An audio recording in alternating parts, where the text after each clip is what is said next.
بارش کا عذاب۔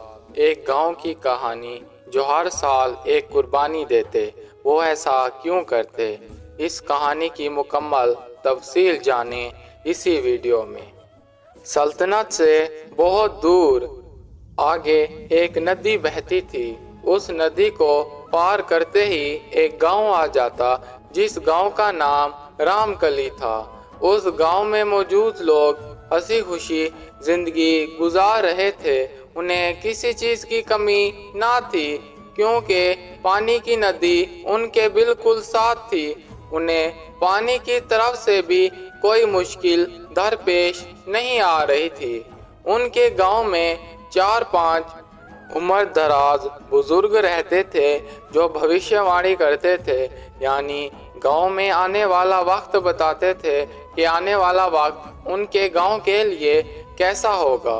کچھ عرصہ حساب کتاب ٹھیک چلتا رہا، پھر ایک ایسا سال آیا جس سال میں ان لوگوں نے اپنی ایک پریشانی کو تمام گاؤں والوں پہ ظاہر کیا کہ گاؤں پر بہت جلد ایک بہت بڑی مشکل آنے والی ہے، جس مشکل سے یہ پورا کا پورا گاؤں تباہ و برباد ہو جائے گا۔ ہم اس گاؤں میں نہ رہ سکیں گے، گاؤں کا ذرا ذرا بالکل ختم ہو جائے گا۔ ایسا معلوم ہوگا کہ کبھی یہاں پر کوئی گاؤں نہ تھا۔ گاؤں کے تمام لوگ ان بزرگوں کی باتیں سن کے بہت ڈر گئے اور انہیں فریاد کرنے لگ گئے کہ بابا جی اب ہمیں بتائیں، آپ اس گاؤں کے بڑے ہیں، ہمیں کوئی راہ دکھائیں اس مصیبت سے نکلنے کی۔ تب انہوں نے کہا کہ صرف اور صرف اس مصیبت سے نکلنے کا ایک راستہ ہے، مگر وہ راستہ بہت کٹھن ہے۔ تمام گاؤں والوں نے کہا کہ ہم اس کٹھن راستے پر چلنے کے لیے تیار ہیں۔ ان بزرگوں نے کہا کہ ہر سال ایک معصوم بچے کی قربانی دینی ہوگی جسے پیدا ہوئے صرف چند گھنٹے یا چند منٹ ہوئے ہوں۔ تمام گاؤں والے حیران ہو گئے اور ان کی طرف دیکھنے لگ گئے۔ کہا کہ بابا آپ یہ کیا کہہ رہے ہیں؟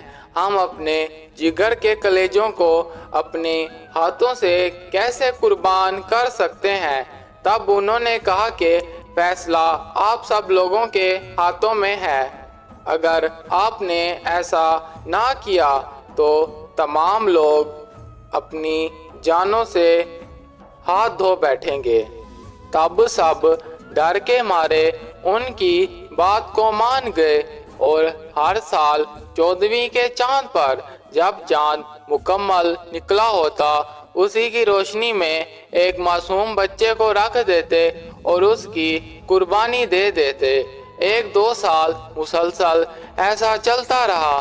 پھر اس گاؤں میں ایک فقیر آیا اور انہوں نے تمام گاؤں کا گشت کیا اور انہیں طرح طرح کی رسم و رواج اس گاؤں میں ملے۔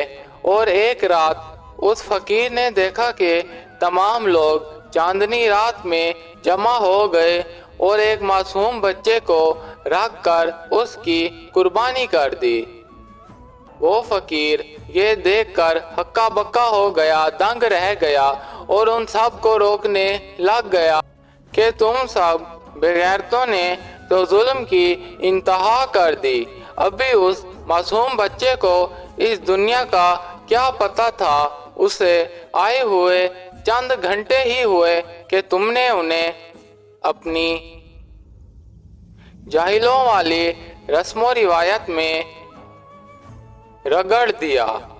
فقیر کے لاکھ سمجھانے کے بعد بھی ان گاؤں والوں پہ بالکل اثر نہ ہو رہا تھا۔ الٹا وہ فقیر کو گاؤں سے دھکے مار مار کے نکال رہے تھے، مگر فقیر بار بار انہیں سمجھانے کی کوشش کر رہا تھا۔ پھر گاؤں کے وہ لوگ جو سرداری پر فائز تھے، انہوں نے ان بزرگوں کے حکم سے اس فقیر کو گاؤں سے دھکے مار کر نکال دیا۔ فقیر نے تمام گاؤں والوں کے لیے بد دعا کی کہ اے رب دیکھ تیری دنیا میں کیا ہو رہا ہے، ایک ننھی سی جان کو یہ ہر سال قربان کر دیتے ہیں اپنی جہالت میں۔ تب گاؤں کے لوگ فقیر کی بات کو نظر انداز کرنے لگ گئے کہ ٹھہرا پاگل ہمیں مشورے دے رہا تھا۔ فقیر کے گاؤں سے جانے کے بعد 2-3 دن گزرے کہ اچانک سے گاؤں میں بہت تیز بارش ہونا شروع ہو گئی۔ وہ بارش لگاتار چلتی رہی۔ ان بزرگوں کی لاکھ بھوشیاوانی، لاکھ ٹوٹکے کرنے کے باوجود وہ بارش تھمنے کا نام نہ لے رہی تھی۔ گاؤں کے پاس پڑی ندی وہ اچانک سے بہت لال ہو گئی، ایسی لال کہ ساری ندی پانی نہیں خون ہو، جس میں صرف اور صرف خون ہی خون نظر آ رہا تھا۔ تب گاؤں کے تمام لوگ ان بزرگوں کے پاس پہنچ گئے کہ ہم نے آپ کے کہنے کے مطابق ویسا کیا، مگر یہ سب کیا ہو رہا ہے ہمارے گاؤں میں؟ تب ان بزرگوں نے کہا کہ یہ آزمائش کی گھڑی ہے، صبر کرو، مگر کچھ بھی ہو جائے تمہیں اس مصیبت سے چھٹکارا مل جائے گا۔